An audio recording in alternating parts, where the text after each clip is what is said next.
pagi Bapak Ibu semua. Assalamualaikum warahmatullahi wabarakatuh. Salam sejahtera Bapak Ibu. Saat ini kita membahas tentang mengobati keputihan dengan sopa habu. Ya, pengertian dari keputihan itu sendiri secara garis besar pengertiannya banyak ya. Ada yang menyatakan adalah merupakan keluarnya sekret ya atau keluarnya cairan secara normal dari vagina ya. Nah, ini saya meringkas sendiri ya, keluarnya sekret dari vagina yang berwarna putih seperti susu, agak kekuningan atau kehijauan, namun yang paling penting adalah warnanya itu mesti jernih. Jadi kadang-kadang agak kuning-kuning tapi jernih. Itu masih dianggap normal ya.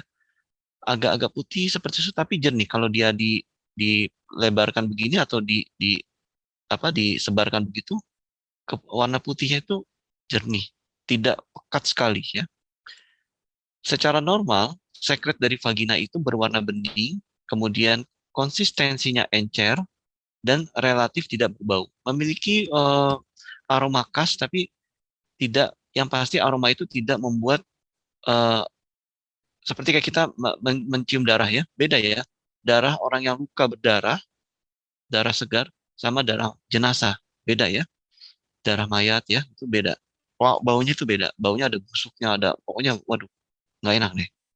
Tapi kalau darah segar memang amis, tapi ya seperti itu wanginya ya, beda dengan yang berbusuk. Darah busuk kira-kira seperti itu. Bila sekret dari vagina ini berwarna, berwarna maksudnya kuningnya kuning keruh gitu ya, putihnya putih keruh ya, itu merupakan suatu tanda adanya infeksi.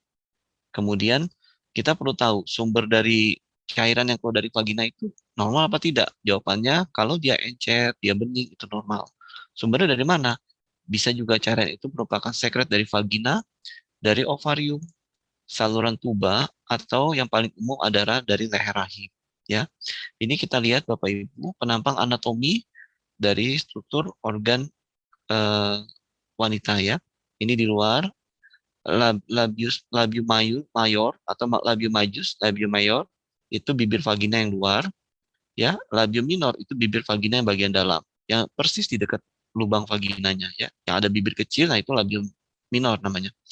Di atas ini klitoris. Kalau pada pria seperti kepala penis, tapi kalau wanita kecil ya berada di atas ini disebut sebagai klitoris.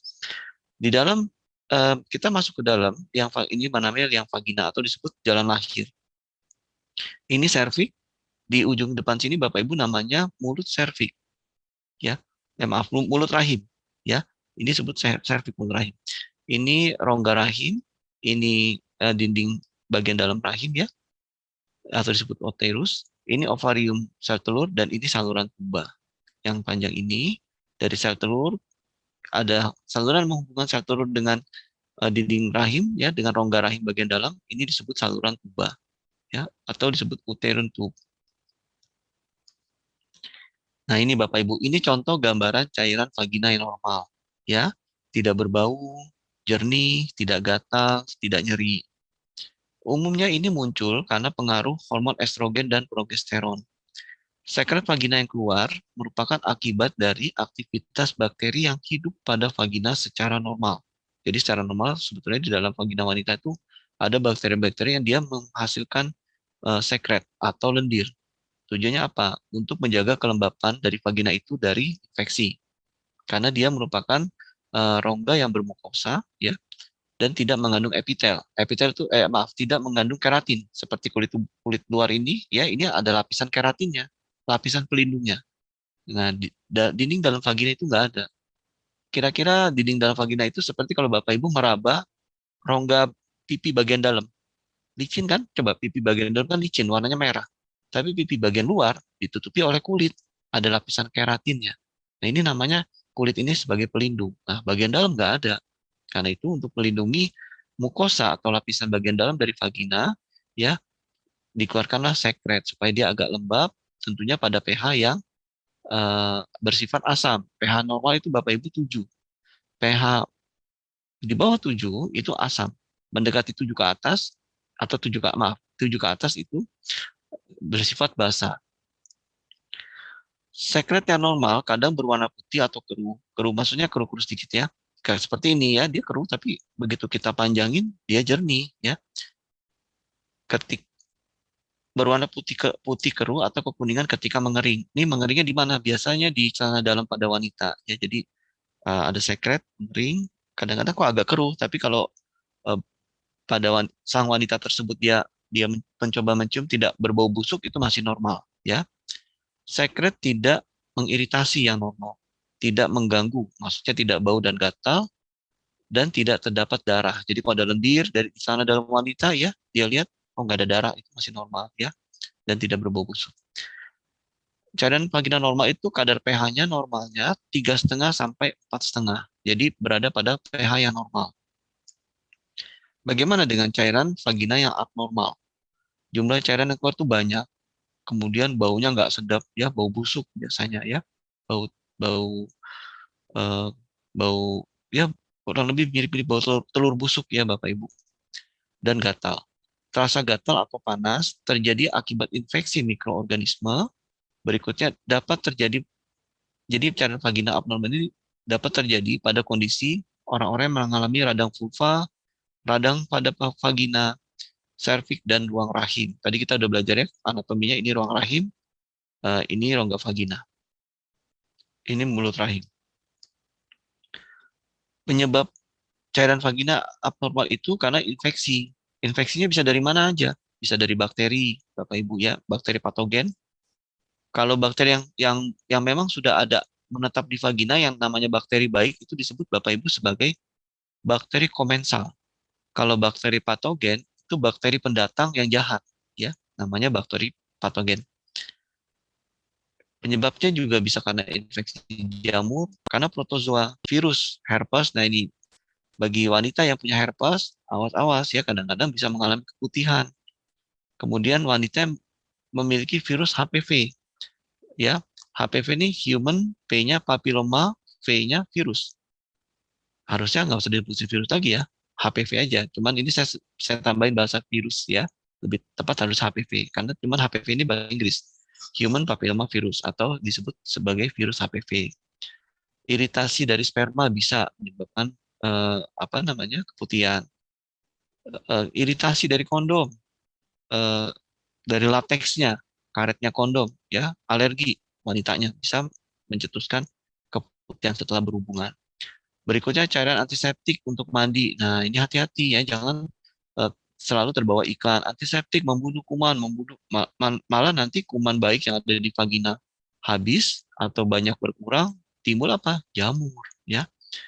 Celana ketat yang tidak menyerap keringat nih, bagi ibu-ibu yang suka pakai celana seksi ketat ya, ya sekali-sekali aja, tapi jangan sering-sering. Kenapa? Nanti bisa mencetuskan keputihan karena dia membuat kondisi di dalam vagina itu lebih panas, ya, lebih lembab, lebih basah ya, dan itu merupakan kondisi yang sangat baik bagi pertumbuhan jamur. Berikutnya menggunakan tisu yang berwarna. Kenapa? Karena pewarna-pewarnanya ya, kimianya, tumor itu bisa apa, memberikan gejala-gejala keputihan. Adanya suatu benda asing di dalam karena radiasi atau faktor psikologis. Jadi stres ya, banyak pikiran, aduh ada pikiran yang beban berat ya, itu bisa mencetuskan keputihan. Jadi nggak selalu keputihan langsung buru-buru cari obat ya. Kita harus lihat dulu ini kenapa ya. Gitu. Karena itu sebaiknya kalau keputihan diperiksakan ke dokter supaya agar dapat diberikan terapi yang sesuai. Karena nggak selalu obat keras itu tepat untuk infeksi tersebut. Bisa aja, oh ini ketika dokter melakukan anamnesa, dokter bertanya, iya dok, saya banyak pikiran dok akhir-akhir ini, misalnya banyak ujian, atau anak-anak saya banyak ujian, dan saya juga lagi banyak pekerjaan, banyak yang harus saya urus, misalnya begitu ya. Akhirnya wanita itu stres. Nah, dokter akan memberikan uh, adjuvan atau obat yang bisa meringankan stresnya, kemudian sedikit diberi apa namanya dorongan psikologis ya supaya itu semua jangan terlalu menjadi beban ya. Sumbernya karena psikologis, obat-obat ini hanya untuk sementara. Poin pentingnya adalah harus bisa mengendalikan faktor utamanya itu. Begitu. Jadi sehingga si pasien setelah disupervisi dia tahu oh karena psikologisnya dia jadi keputihan. Dokter memberikan obat sementara, tapi apa penyebab utamanya saya harus mengendalikan psikologis gitu. Sehingga nanti ketika sembuh tidak akan mudah kambuh kembali. Nah, ini Bapak Ibu, ini contoh gambaran ya sekret vagina yang karena infeksi jamur, satunya lagi infeksi protozoa ya. Trichomonas vaginitis itu bentuk sekretnya kuning kehijauan seperti ini Bapak Ibu di dalam liang vagina. Kalau karena jamur, ragi dari jamur ini ya bentuknya seperti susu. Dan yang ini berbau apa? Kadang-kadang busuk ya, yang ini berbau amis. Trichomonas vaginitis ini berbau amis, ini berbau busuk. Mari kita lihat keputihan berdasar penyebabnya. Berdasar penyebabnya, keputihan itu karena peradangan atau karena infeksi parasit. Kalau kalau karena peradangan, akibat peradangan, misalnya tidak lancarnya mukosa vagina, bisa juga peradangan setelah melahirkan. Namanya habis melahirkan ya, tentu organ-organ di bawah dipaksa untuk mengeluarkan bayi ya, dan ada kondisi peradangan sesaat yang menyebabkan mencetuskan terjadinya keputihan. Yang kedua, karena infeksi parasit. Kalau karena infeksi parasit, itu rasanya ada sensasi panas seperti terbakar, gatal, dan berbusa. Ini ada busa-busa ini Bapak Ibu. Berarti kalau seperti ini, waduh ini infeksi parasit ya. Lendirnya kental nih, kental ya. Berwarna putih atau kuning. Ini contoh keputihan karena infeksi parasit.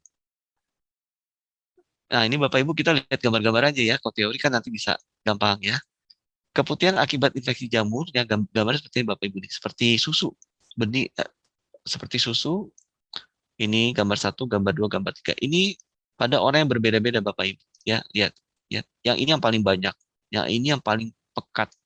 Ya, ini karena infeksi jamur.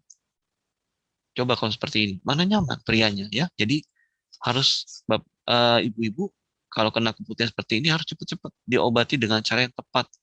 Jangan sampai ya kadang ada suami yang tidak komplain mungkin karena kasihan sama istrinya ya, sama pasangannya atau dia tidak tega untuk bicara, tapi itu merupakan suatu sumber masalah ya yang harus kita cepat-cepat beresin. Kalau kita biarin suamiku nggak komplain kok gitu ya misalnya, ya nggak komplain tapi nanti lama-lama nggak nyaman kan ntar jadi beloknya, jangan ya.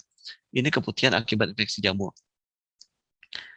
Berikutnya cervicitis atau peradangan serviks pada infeksi Chlamydia trachomatis atau bakteri gonococcus, bakteri jenis golongan gonococcus. Ini gambar seperti ini Bapak Ibu, beda ya.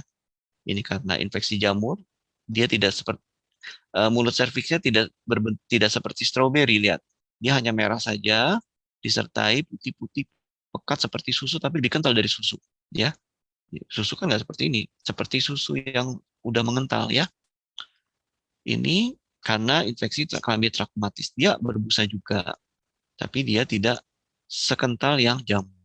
Kemudian dia memberikan gambaran pada serviksnya atau mulut rahimnya itu seperti gambaran seperti stroberi. Ini Bapak Ibu, ya. Ini seperti stroberi gambarannya. Bagaimana untuk pemeriksaan dan diagnosis pada keputihan? Yang pertama, dokter perlu melakukan anamnesa atau tanya jawab terhadap pasien usia. Kenapa? Karena usia itu mempengaruhi. Kemudian metode kontrasepsi yang dipakai oleh pasien tersebut. Berikutnya adalah kontak seksual. Kemudian perilaku seksualnya, ganti-ganti pasangan enggak, ya. Eh, Kenapa? Kalau ganti-ganti pasangan, atau pasangan yang ini nggak bersih, waduh, ketularan kan jadi wanita itu, ya. Kemudian jumlahnya banyak atau sedikit, ya. Baunya kira-kira seperti apa, dan wah, Bu, keputihannya warnanya atau warna sekretnya, ya. Kalau ditanya warna sekret, nggak seluruh orang bisa mengetahui ya. Jadi biasanya dokter bertanya warnanya kayak apa Bu keputihannya, penyakit yang diderita, misalnya ada gula darah nggak Bu, ya, ada penyakit-penyakit lain, ya. Penggunaan obat antibiotik, ibu minum antibiotik nggak selama 1 bulan ini? Oh ya dok, saya dikasih antibiotik selama sebulan karena ada penyakit tertentu, atau saya harus minum antibiotik selama beberapa bulan karena ada penyakit infeksi yang mana infeksi itu membutuhkan pemberian antibiotik jangka panjang. Kemudian penggunaan kortikosteroid, ya, penggunaan yang eh, pokoknya ada sonsonnya ya, prednison, metilprednisolon jangka panjang. dan keluhan-keluhan lainnya. Sesudah dokter melakukan anamnesa dan pasien digali untuk menyampaikan informasi-informasi, berikutnya dokter akan melakukan pemeriksaan fisik, yaitu menggunakan spekulum vagina dan serviks. Yang Bapak Ibu lihat seperti cocor bebek gitu ya. Jadi dia masuk dulu, kemudian dibuka pelan-pelan ya, dan dikunci. Pemeriksaan berikutnya bisa juga dengan pemeriksaan bimanual pelvis dan palpasi kelenjar getah bening ya pada femoral. Jadi palpasi kelenjar getah bening dan femoral. Yang berikutnya pemeriksaan laboratorium, yaitu melakukan pengukuran pH vagina dengan kertas pengukur pH dan pH di atas 4,5, 4,5 sering disebabkan oleh infeksi trichomoniasis. Tapi nggak selalu pH 4,5 ini pasti trichomoniasis, tidak ya. Harus ada pemeriksaan lanjutan untuk membuktikan, untuk menemukan apakah betul ini trichomoniasis. Pemeriksaan lab selanjutnya adalah cairan vagina maksudnya, juga dapat diperiksa dengan melarutkan sampel atau cairan tersebut, ditambahin 2 tetes normal salin 0,9% di atas objek gelas. Objek gelas itu kaca yang untuk mikroskop Bapak Ibu. Jadi diambil ya lendir vaginanya, ditaruh di objek gelas yang seperti mikroskop itu waktu kita sekolah dulu ya, ingat ya, waktu SMP ya, belajar pakai mikroskop apa SMA gitu. Ditambahin 2 tetes normal salin. Normal salin ini cairan infus Bapak Ibu yang 0,9%. Ya. Dan sampel kedua dilarutkan dalam larutan KOH 10%. Ditutup pakai kaca yang kecil, ya penutup namanya penutup objek gelas, dan diperiksa di bawah mikroskop. Kita akan menemukan sel ragi atau pseudo HIV dari Candida akan lebih mudah didapatkan pada preparat KOH. Namun, kultur Trichomonas vaginalis lebih sensitif dibanding dengan pemeriksaan mikroskopik. Maksudnya begini Bapak Ibu. Kalau kita mau periksa ini ada infeksi jamur nggak ya? Ya, yang paling baik adalah pemeriksaan dengan kultur. Itu lebih tepat ketimbang pemeriksaan mikroskopik. Kadang-kadang kalau pemeriksaan mikroskopik kita cek, oh nggak ada gambaran raginya, tidak. Jadi mau cari gambaran HIV dari ragi. Kalau di mikroskop itu kan kita akan lihat tuh Bapak Ibu gambaran, oh ini gambaran garis-garis-garis, oh ini HIV ragi ya. Saya ingat tuh waktu kuliah tuh ya, tentu kalau ada dokter yang ada di sini, pasti ingat ya dok ya, waktu di kuliah. Tingkat berapa itu ya? Tingkat 2 apa semester 2 gitu ya, tingkat 1 ya. Masih dasar-dasar banget ya. Kita lihat ya, oh ini nih ya, ragi pada sekret vagina yang mengalami keputihan. Gambarnya seperti itu. Kemudian pola hidup sehat. Sebentar ya. Oh ini pemeriksaan dan diagnosis. Bagaimana kita mencegah dari keputihan? Yang pertama, Bapak Ibu harus melakukan pola hidup sehat, yaitu dengan diet yang seimbang. Nanti di dalam sesi tanya jawab kita bisa diskusi kenapa diet seimbang ada hubungannya dengan keputihan. Olahraga rutin, istirahat yang cukup, hindari rokok dan alkohol, serta hindari stres berkepanjangan. Kedua, berusaha setia pada pasangan. Hindari promiskuitas. Promiskuitas ganti-ganti pasangan ya. Ya kalau nggak, ini mudah-mudahan nggak ada yang seperti ini ya. Tapi kalau yang punya kebiasaan ganti-ganti pasangan, susah eh, menghentikan kebiasaan seperti itu yang ganti-ganti pasangan, ya gunakan kondom ya, untuk mencegah penularan penyakit menular seksual. Karena ganti-ganti pasangan itu sangat rentan membuat seorang wanita lebih mudah terinfeksi eh, terinfeksi keputihan ini, bisa karena kandida ya, karena protozoa, dan karena bakteri yang lain, atau juga karena virus ya, virus HPV. Nah nantinya virus HPV itu akan menyebabkan kanker serviks ya. Jadi karena itu jangan ganti-ganti pasangan. Kalau udah sama satu ya udah satu ya. Menjaga kebersihan daerah pribadi dan menjaganya agar tetap kering serta tidak lembab. Contoh, celana dengan bahan yang menyerap keringat. Gunakanlah celana dalam yang katun ya, Bapak Ibu. Berikan anak-anaknya, remaja-remaja putri yang sudah dewasa atau anak-anak yang kecil pun juga diberikan pakaian dalam yang menyerap keringat yang berbahan katun. Hindari pemakaian celana terlalu ketat, baik itu celana dalam maupun celana panjang atau celana pendek. Ya, yang ketat-ketat bisa mencetuskan eh, keputihan. Kenapa? Karena lebih panas kondisinya. Mengganti pembalut atau panty liner pada waktunya untuk mencegah bakteri berkembang biak. Nih, bagi ibu-ibu yang suka pakai panty liner, ya sering-sering diganti. Kalau bisa tiap 3 atau 6 jam ganti. Jangan dari pagi sampai sore nggak diganti-ganti. Yang keempat, membasuh dengan cara yang benar setiap kali buang air. Ya, ini kurang ditambahkan, maksudnya buang air kecil. Jadi kalau pipis atau buang air kecil, itu arah tangannya, maaf ya, arah membersihkannya atau ceboknya dari depan ke belakang. Jadi bukan dari depan ke belakang, terus dari belakang balik lagi ke depan, kocok, kocok, kocok, kocok, gitu. Jangan. Jadi dari depan ke belakang, dari depan ke belakang, membasuhnya. Sambil disiram dari depan ke belakang. Tentunya tangan kita sebelum menyentuh-nyentuh vagina, ini kita maksudnya wanita ya, kalau saya laki-laki. Cuci tangan dulu yang bersih, di wastafel, pakai sabun ya, yang bersih. Cuci tangan sekali, kasih sabun lagi sekali lagi, nah baru ya vaginanya diberikan sabun khusus vagina dengan pH seimbang, arah ceboknya ke arah ke belakang sambil semprot dengan jet semprotan air ya. Itu cara membasuh yang benar. Yang kelima, penggunaan cairan pembersih vagina jangan berlebihan karena itu bisa mematikan flora normal dalam vagina. Loh, apa hubungannya ini? Kok bisa jadi keputihan? Nanti bisa dalam diskusi. Hindari penggunaan bedak, talkum, tisu atau sabun dengan pewangi pada daerah vagina. Kenapa? Karena bisa menyebabkan iritasi. Iritasi menghasilkan peradangan, peradangan menyebabkan keputihan. Terapi. Nah, bagaimana terapinya? Terapi untuk keputihan ini Bapak Ibu ya, kita bisa menggunakan obat topikal, obat minum dan herbal. Obat topikal kita gunakan golongan nistatin. Misalkan nistatin atau tablet vagina disebut sebagai suppositoria vagina, bentuknya seperti peluru. Penggunaan obat topikal golongan statin ini, Bapak Ibu, cara menggunakannya sehari 2 kali, pagi, masukin dalam-dalam, ya. Tentunya tangannya pakai handskun ya, pakai sarung tangan yang bersih ya, dan harus sekali pakai, jangan habis pakai, buat besok pakai lagi, jangan. Sekali pakai, buang sarung tangannya. Pagi dipakai dan malam dipakai. Jadi 2 kali sehari, obat topikalnya golongan statin, 2 kali sehari, dibawa tidur, kalau pagi dibawa aktivitas ya, selama 2 minggu. Bagaimana dengan obat minum? Obat minum tergantung dari penyebabnya. Kalau penyebabnya itu jamur, ya diberikan obat-obatan golongan fluconazole. Ini udah ini porsinya dokter ya, diberikan obat-obatan golongan fluconazole. Kalau penyebabnya karena Trichomonas vaginalis atau protozoa ya, diberikan golongan metronidazole dengan dosis 600 mg selama 7 hari.